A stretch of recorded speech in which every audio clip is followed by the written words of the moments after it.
Yeah, morning traders and welcome to New Week Ahead. Big highlights for this week are going to be payrolls in the US, core PCE in the US, and also the ISM manufacturing number in Europe. We've got the CPI numbers coming through, and in Australia also CPI numbers as well. So it's another big week in these markets. Let's have a look exactly how this may go down.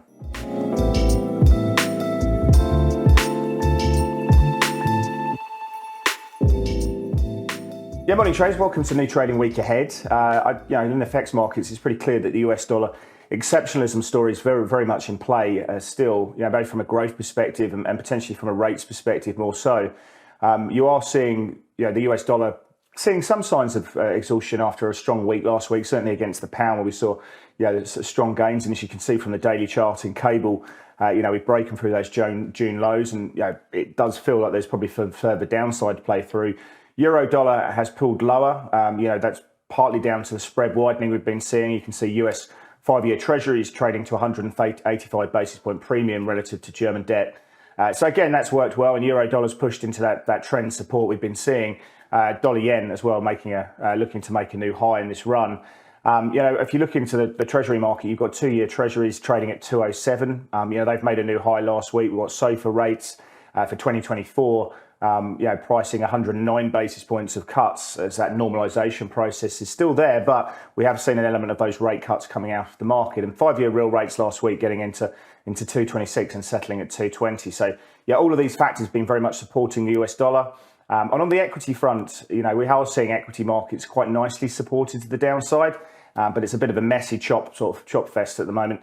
I think the S&P is one you want to keep an eye on there. If we break through 43.36, which those recent lows, then I think we've got a really good chance that we go down into 41.60, which is the former breakout levels, and also the 200-day moving average is something we're watching there.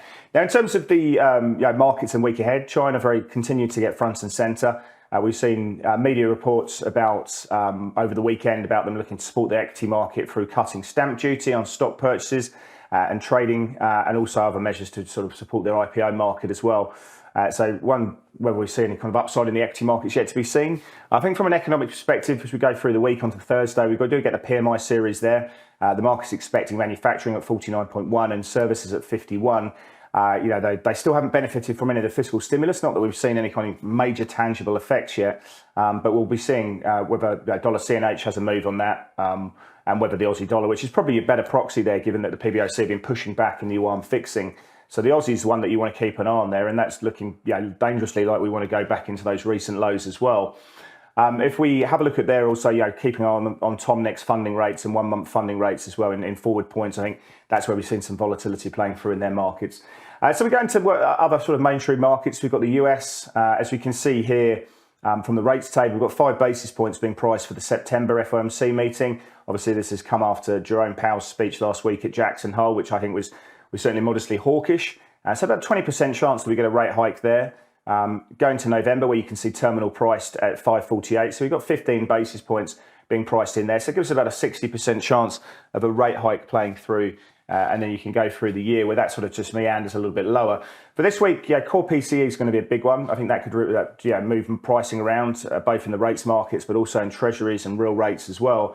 The market's expecting a bit of a move higher into 3.3% on headline PCE, base effects kicking in, and then also core number at 4.2%. Obviously, keeping an eye on that, but the sort of precursor to the CPI number that comes out on the 13th of September.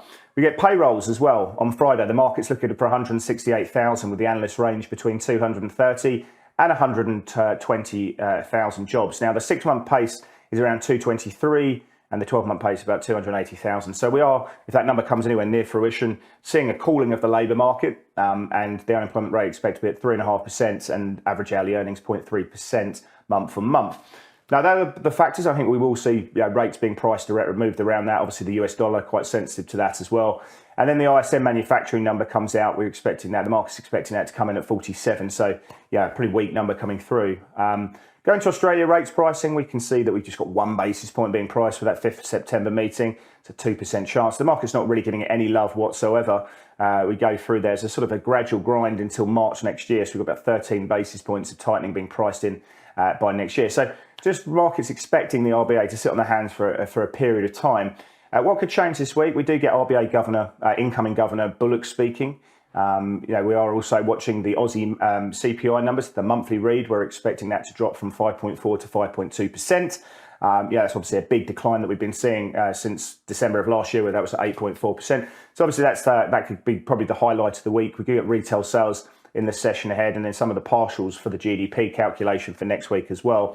In Europe, we've got the CPI numbers. I think they're going to be the big one there. The estimate comes expected to be at 5.1%. That would be a 20 basis point drop from 5.3%. And then we're expecting core to come in at 5.3%. Now, given what we've been seeing from some of the data flow, which is definitely softening, you can see here in rates pricing now for September, we've got 9 basis points of tights being priced in, which is about a 36% chance of a hike there. And we go up to peak pricing for December, which we've got 18 basis points of tightening, where it's about a 70% chance. So again, that CPI data that could come into fruition as well and move prices around. In the UK, you can see that we've got 27 basis points of tights being priced in for the 21st of September. So hike still very much the base case of the markets. In fact, there's a little bit more of a premium being priced in. There's a small possibility of 50 basis points in the market size, but I think that's a very low probability indeed we actually get that. Go out to peak pricing into February next year, we've got that at 588, which gives you 70 basis points of tightening playing through. So rate hikes have come out of the market. This week, we are going to be watching for commentary from Bank of England member Mr. Hugh Pill, and then we're going to be looking at consumer credit data and other factors as well. So I'm not expecting any of that data to manifest in big moves in rates, but I think if you look at the way that the pound's been trading last week, certainly some positioning coming out there and maybe some further downside this week. So something we are watching. It's another big week in these markets. Let's trade with Pepperstone.